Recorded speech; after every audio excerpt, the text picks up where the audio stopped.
여러분, 자영업자들이 분통을 터뜨렸다. 그 단서는 뭘까요? 바로 이겁니다. 대통령직 인수위원회에서요, 자영업자들에게 보상을 해준다고 했잖아요. 적어도 말입니다. 300만 원은 푼돈이니까 아예 1000만 원으로 맞춰주겠다. 이렇게 윤석열 대통령 당선인은 선거 유세 기간 중에 이야기를 했습니다. 그런데 제가 여기 빨갛게 만들어 놓은 부분 보세요. 보상 내용이라고 되어 있는데 업체 규모, 피해 정도를 따져 차등 지원하겠다. 이렇게 대통령직 인수위원회에서 발표를 했습니다. 바로 이게 자영업자들에게는 분통을 터뜨리게 하게 된 사건입니다. 1000만 원 보상하겠다는 사람은 어디로 가고 왜 또 차등 지원이냐 이겁니다.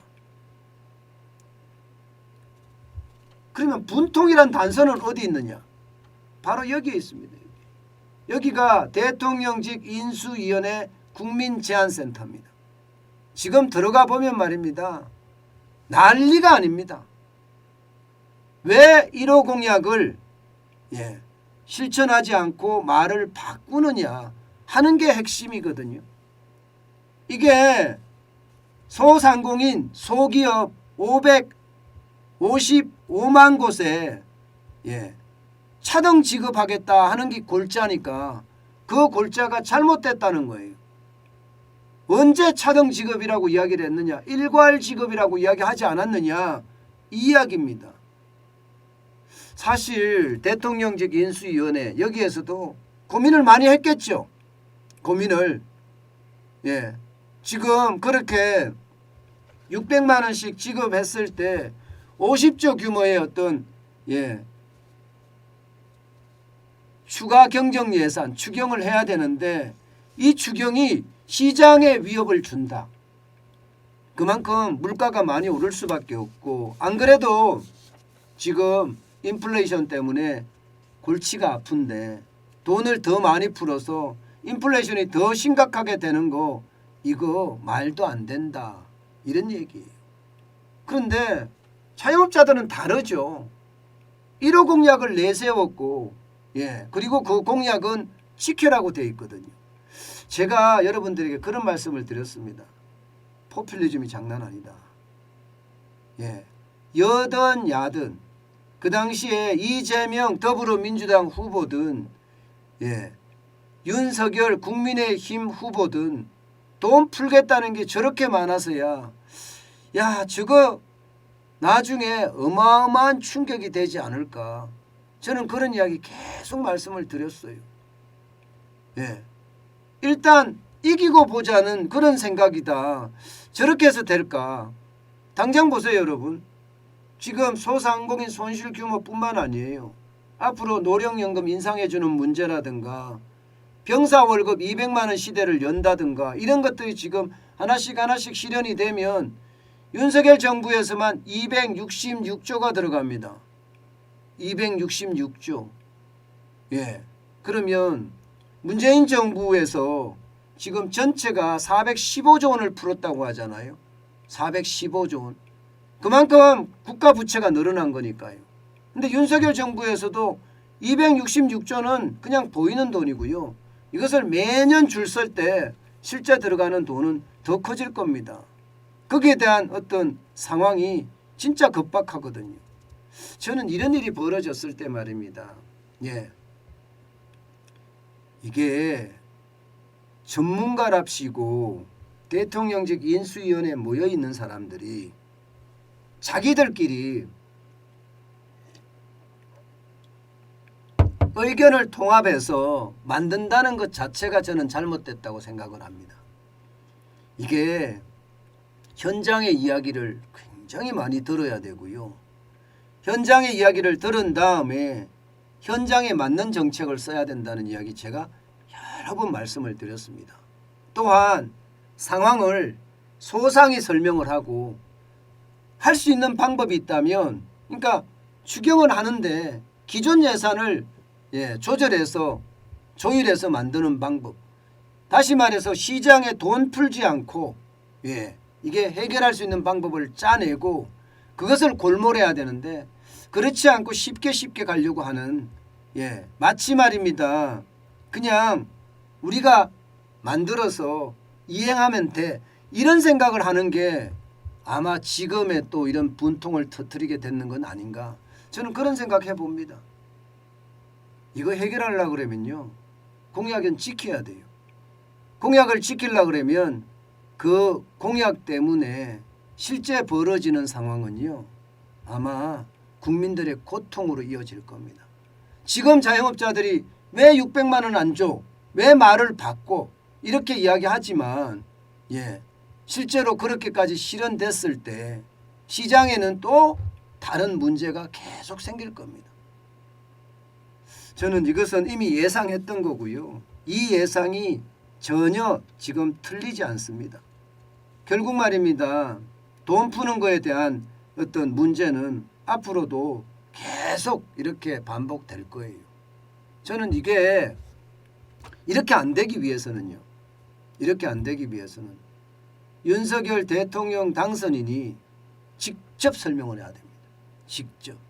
아마 그런 일이 굉장히 많아질 겁니다. 워낙 돈을 많이 풀겠다는 공약이 많고요. 거기에 따라서 지금 나라는 인플레이션이 크니까 긴축으로 가야 되고 그러니 이게 완전히 지금 엇박자 형태가 됐잖아요. 대통령 당선이 되기 위해서 공약을 한 것을 안 지킬 수는 없어요.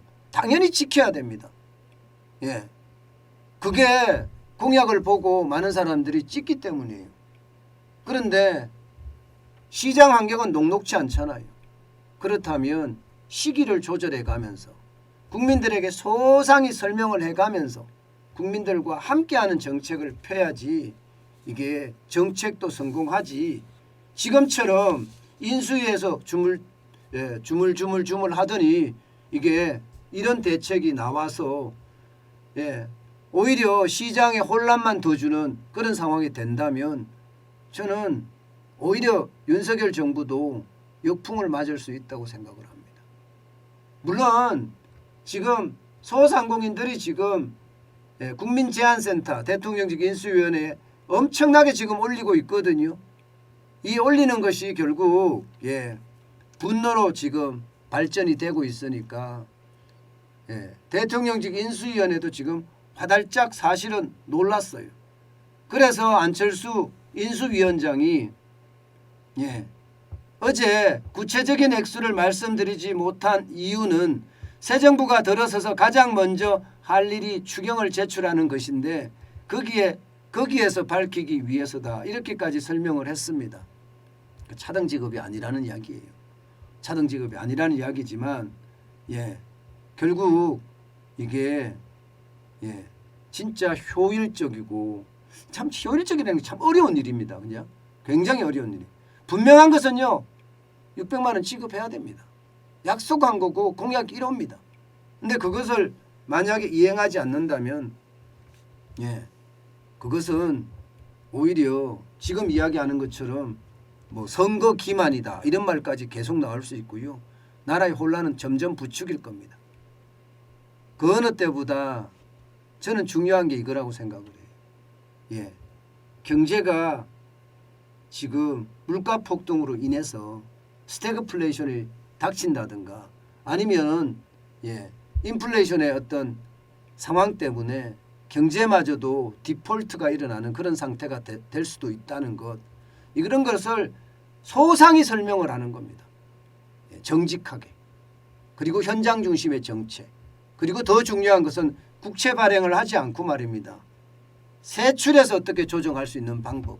지금 소득세나 세금이 굉장히 많이 거친다고 해요. 과잉 세금이라고 이야기할 만큼 지금 세금이 많이 거친다고 이야기하니까 이 세금으로 할 수 있는 방법들을 많이 찾아내는 거 저는 굉장히 중요하다고 생각을 해요. 그만큼 말입니다.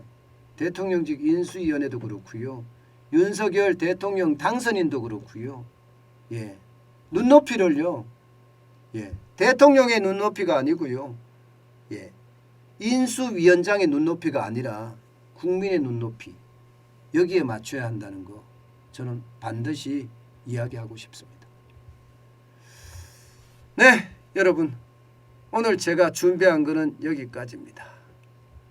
오늘도 여러분들 많이 시청해 주셔서 감사합니다. 이 토요일 날 많이 들어오기 참 어려운데 그죠? 저는 여러분들이 이렇게 같이 봐주는 것만 해도 감사드립니다. 오늘도 여러분 시장에 대한 변화 진짜 많이 말씀을 드렸는데 늘 요즘 같을 때는요 진짜 돌다리를 두드려서 가는 게 아니라 망치로 때려보고 가라는 이야기가 진짜 맞는 이야기입니다.